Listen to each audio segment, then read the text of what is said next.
꿈이 있는 자는 망하지 않는다. 오늘 말씀의 제목입니다. 심각한 교회의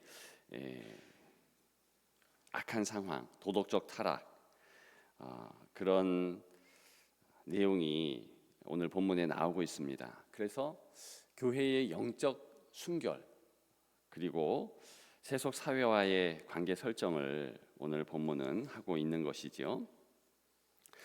우리 1절을 다시 한번 읽어봅니다. 너희 중에 심지어 음행이 있다 함을 들으니 그런 음행은 이방인 중에서도 없는 것이라. 누가 그 아버지의 아내를 취하였다 하는도다. 어떤 폐륜적 행동이 교회 성도를 통하여서 자행된 것이죠. 근친상간의 음행이 있다라는 것입니다. 친모인지 계모인지는 모르지만 교회의 성도가 고린도 교회가 그리 컸겠습니까?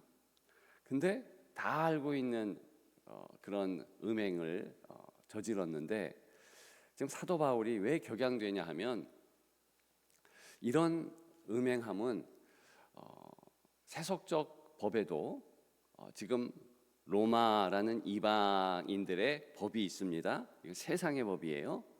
그 법에도 이런 부분은 허용하지 않고 용납하지 않는 부분이에요. 그런데 교회 성도가 그런 음행의 일을 저지른 겁니다. 근데 2절에 보니까 왜 쫓아내지 않고 자랑하냐, 이런 부분이 있어요. 그 음행한 것을 자랑하는 것은 아니고, 어떤 배경이 있냐면, 지금 그렇게 근친상간을 한 성도 모습을 보게 되면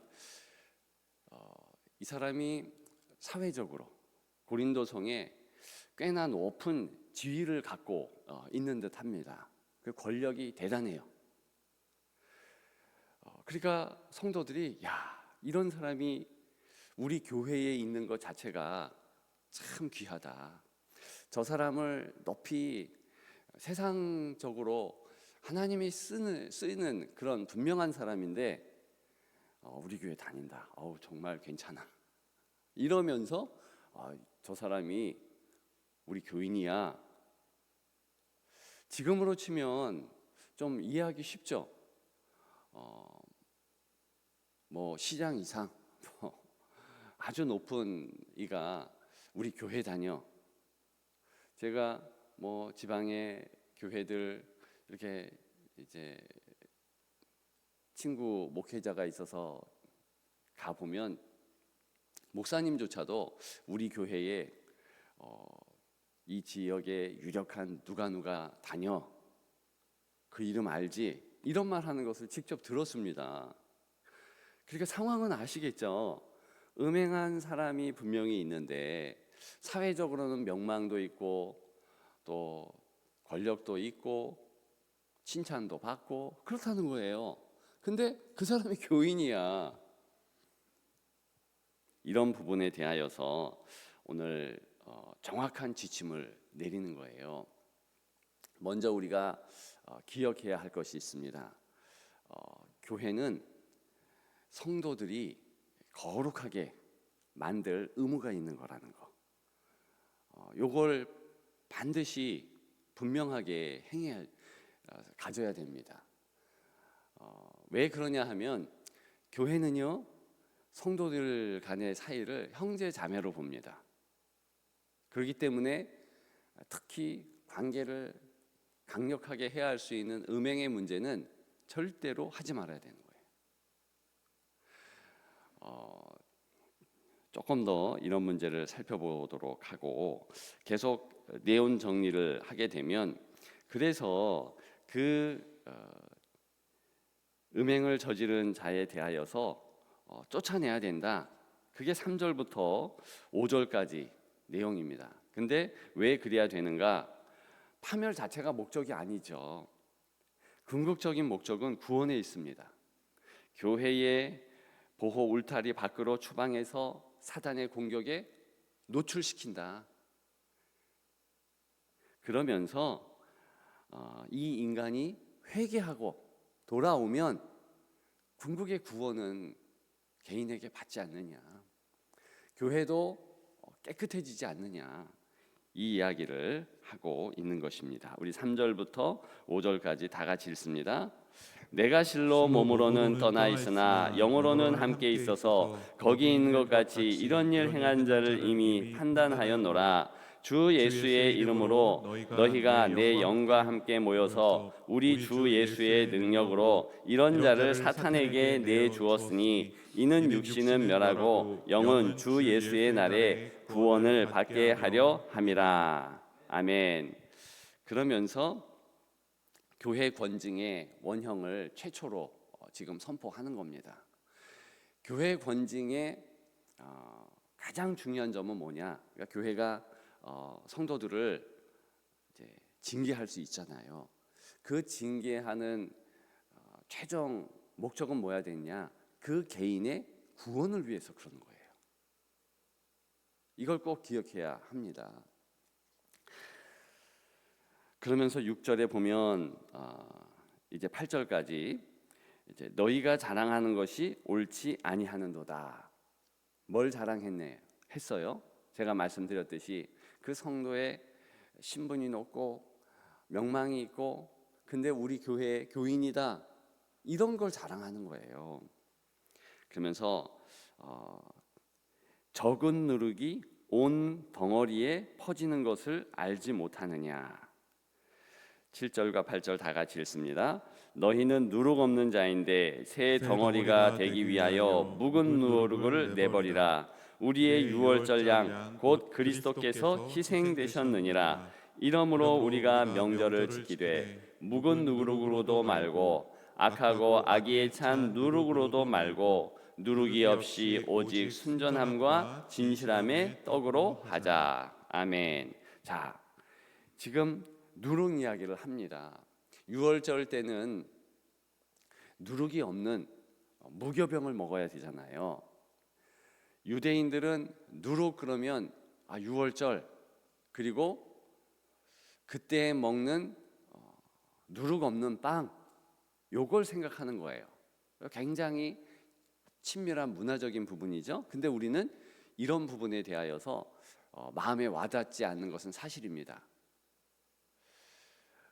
요는 뭡니까? 작은 음행의 문제, 그것 크게 보라는 거예요. 왜 그래야 되느냐?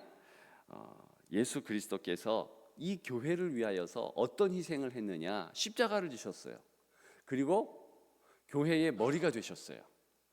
그렇기 때문에 교회의 순결성 때문에 작은 누룩도 유월절이 유월절 되기 위해서, 그 유월절의 축제가 되기 위해서 어떻게 해야 되겠습니까?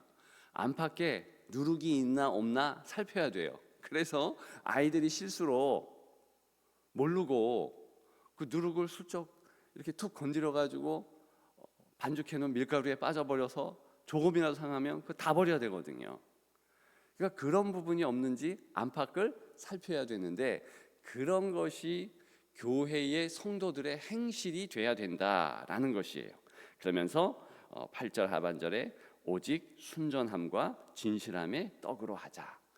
교회 공동체가 항상 예배드림이 기쁨이 되고 예배가 축제가 되고 찬양이 함께 부르는 것이 너무 즐겁게 하기 위해서는 어떻게 해야 되느냐? 이 순결성, 진실함으로 해야 된다. 그러면서 이제 9절과 13절에 아주 중요한 지침을 또 한 가지 이야기를 합니다. 이 9절부터 13절의 내용의 중심은 뭐냐면, 교회 바깥에 뭐 음행의 문제, 탐욕의 문제, 어떤 문제가 있던 그것은 하나님께서 심판하시니까 그 부분에 대해서는 하나님께 맡겨라. 이게 이제 13절에 정확하게 나오죠. 다 같이 읽습니다. 밖에 있는 사람들은 하나님이 심판하시려니와 이 악한 사람은 너희 중에서 내쫓으라. 그러니까 지금 계속해서 그 죄를 범한 음행의 문제를 범한 너희가 자랑하는 마음으로 대하는 그 사람 빨리 내쫓아, 이런 뜻이에요. 이런 말입니다. 그러면서 과거 자기가 쓴 편지를 언급합니다. 9절인데요. 내가 너희에게 쓴 편지에 음행하는 자들을 사귀지 말라 하였거니와, 이 말은 이 세상에 음행하는 자들이나 탐하는 자들이나 속여 빼앗는 자들이나 우상 숭배하는 자들을 도무지 사귀지 말라 하는 것이 아니니, 만일 그리하려면 너희가 세상 밖으로 나가야 할 것이라. 이게 무슨 얘기냐면, 과거에 편지를 썼는데 너희가 오해할 수 있는 소지가 있어서 내가 확실하게 찝어줄게, 오해 없도록 다시 한번 말한다, 이런 뜻이에요.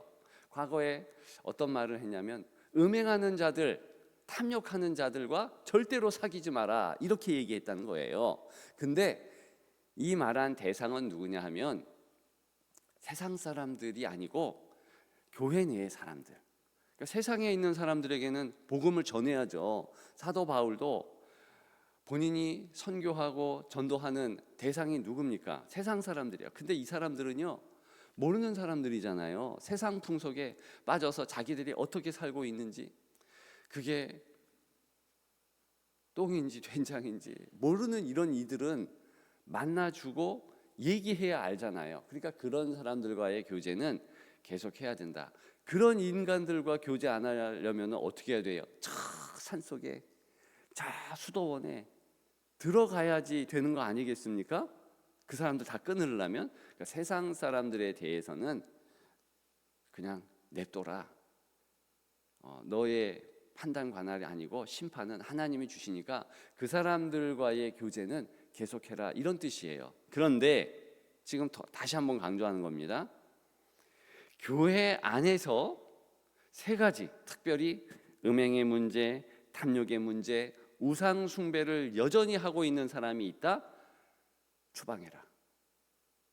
절대로 교회 공동체에서 관계를 맺으면 안 된다.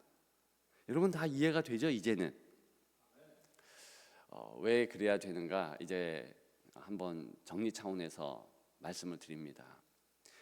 지금 첫째는요, 교회 성도들은 형제 자매예요.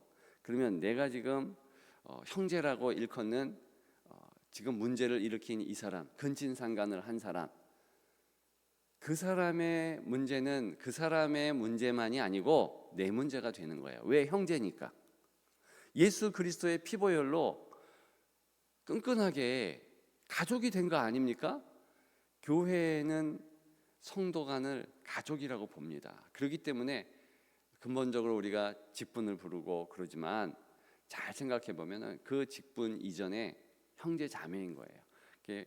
요즘에는 이상하게 돼가지고 직분 없는 사람을 형제 자매로 불러요. 그죠? 직분 있으면 그 직분 부르고. 근데 그게 아니고 직분을 부르던 안 부르던 기본적으로 형제 자매예요. 왜 음행의 문제가 심각해야 되는지 이제 알겠죠?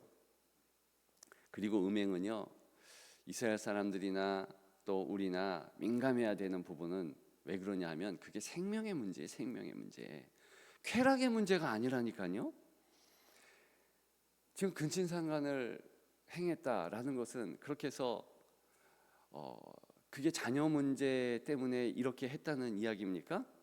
구약법에 보게 되면 자녀의 문제, 또 정말 그것이 생명의 문제일 때는 행해야 돼요. 그렇기 때문에 창세기 39장의 유다와 다말의 그런 부분은요, 공동체 내에서 이건 생명의 문제다라고 했기 때문에 그것은 음행의 문제가 아닌 거예요. 비록 시아버지 유다는 나쁜 마음 가졌지만 궁극의 그런 관련성에서 며느리 다말은 정말 순결한 사람이고 정말 그 사람은 괜찮은 사람이에요. 그래서 유다가 얘기했잖아요. 네가 나보다 낫다. 그러니까 우리가 어제 주일 예배 때 본문을 보십시오. 정직을 논할 때 사실만을 보는 것이 정직이 아니라니까요. 하나님이 어떤 판단을 하실 것인가? 내가 하나님 앞에서 하나님을 향하여 살아가고 있는가? 그러면 정직인 거예요. 그러니까 관계성도 생각해야 되는데 오늘 마침 이 관계성을 생각하는 최고 좋은 예를 줄 수 있는 본문이에요. 생명이 아닌 한 절대로 이 성적인 문제를 쾌락으로 접근하면 이건 망하는 거다라는 거예요. 그래서 교인들끼리 만약 성적 쾌락 이런 차원에서 접근하는 인생이 있다, 그러면 교회 내에 그 사람과는 이제 접촉하지 말라는 거예요. 왜? 나도 영적인 그런 해함이 있으니까, 훼손이 있는 거 아닙니까? 거룩함이 훼손되는 것만큼 우리가 민감해야 할 것이 또 없습니다. 그러니까 이 부분에 대해서는 절대로 양보하면 안 된다. 성도 간에 그래서 조금이라도 음행의 문제, 이거는 성적인 거예요. 친하고 이런 게 형제 자매가 친해야죠. 사랑해야죠. 근데 그 문제가 절대로 생명의 문제, 제가 무슨 말씀을 하는 걸 아시죠? 어떤 육적인 그런 잠자리의 문제고 뭐가 이상한 관계로 가면 처음부터 적은 누르기 큰 잔치를, 유월절 잔치를 이제 완전히 망가뜨리게 하는 것처럼 시도조차 생각조차 하지 말고 그런 것을 행한 자는 만나지도 마라. 교제 자체를 끊어버려라. 이런 뜻이에요. 두 가지 더 있어요. 그게 뭐냐면 탐욕이고 또 한 가지가 우상숭배예요.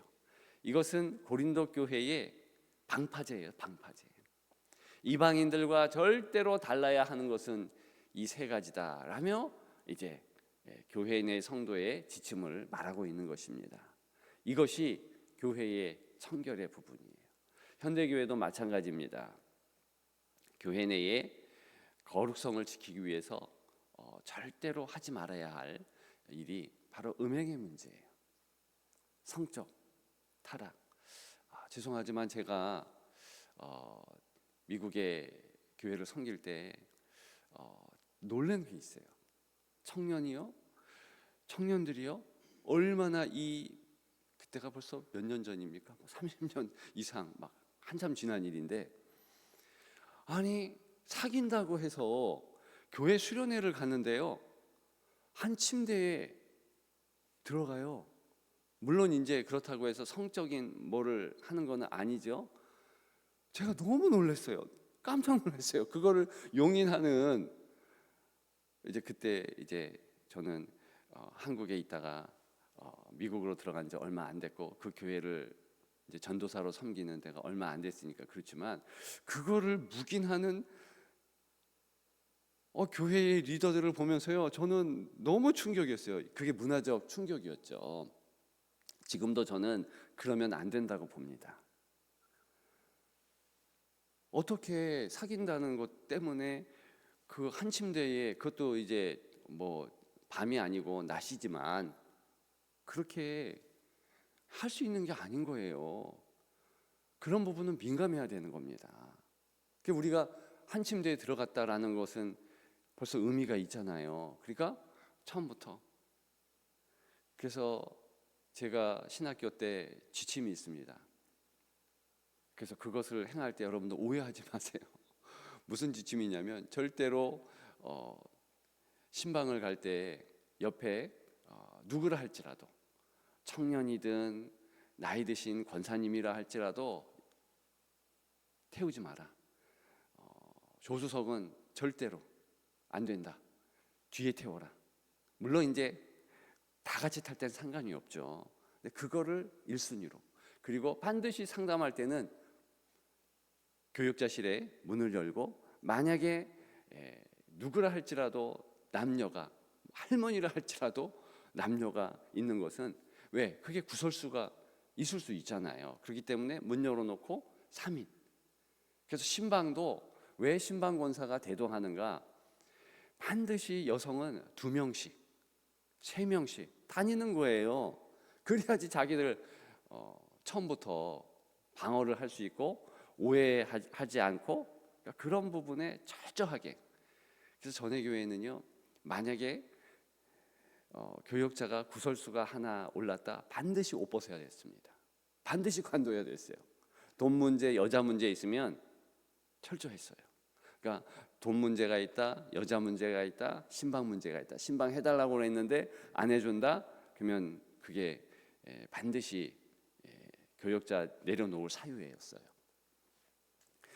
정말 이게 생명의 문제에 관한 한은 우리가 철저하게 기억해야 되고, 당시에는 이제 두 가지, 이제 탐심과 우상 숭배, 지금도 마찬가지예요. 그러니까 우리 내에 이런 것을 지켜야 된다. 미국의 한 사회학자는 이런 말을 했습니다. 미래 세 분류의 사람이 있는데, 미래를 내버려 두는 사람이 있고, 미래를 만드는 사람이 있고, 미래가 어떻게 변하는지조차 모르는 사람이 있다. 여러분, 왜 교회가 정말 중요합니까? 이 교회는요, 모밭이기 때문에 그래요. 자녀 세대가 우리를 통하여서 10년 후, 20년 후 이 거룩한 은혜의 사회의 방파제 역할을 하고, 또 이 사회에 영적 영향력을 끼치기 위해서는 얘네들이 청결해야 되는데, 걔네들이 청결하려면 우리도 청결해야 되죠. 우리가 모밭인데, 우리가 모내기의 그 모들인데, 그렇기 때문에 교회는요 굉장히 민감해야 하는 것입니다. 헬렌 켈러 아시죠? 안 못 보는 그런 분, 귀한 말을 했습니다. 안 못 보는 것이 불쌍한 것이 아니라 꿈 못 보는 사람이 제일 불쌍하다. 비전을 못 보는 이가 제일 불쌍하다. 여러분, 교회의 비전이 뭡니까? 세상의 구원이에요.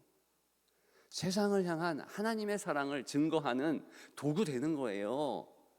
그게 교회의 목적성이고 존재 이유입니다. 근데 지금 이 고린도 교회의 이런 문제는요, 교회를 교회 되지 못하게 하는 거예요. 그렇기 때문에 미래를 생각하면 우리의 현재를 안 돌아볼 수 없고, 과거의 작은 문제라고 할지라도 그것을 심각하게 여겨야 되는 거지요. 꿈 있는 자는 망하지 않는다. 교회의 꿈이 무엇이고 성도의 꿈이 무엇입니까? 예수 그리스도 이 땅에 구원자가 되는 거 아니겠습니까? 푸른 계절을 이 땅에 심기우는 것이 교회의 꿈 아니겠습니까? 그러기 위해서, 우리의 비전을 위해서 지금 우리를 돌아봐야 되는 거예요. 그래서 절대로 적은 누룩이 있지 아니하도록, 특히 이 음행의 문제는요, 교회 2000년 역사 가운데서 항상 발목 잡는 거예요. 그래서 안팎을 살펴서 이 교회 내에 이 음행의 문제가 절대로 있지 아니하도록 두 눈을 부릅뜨고 살펴야 되는 거예요. 왜요?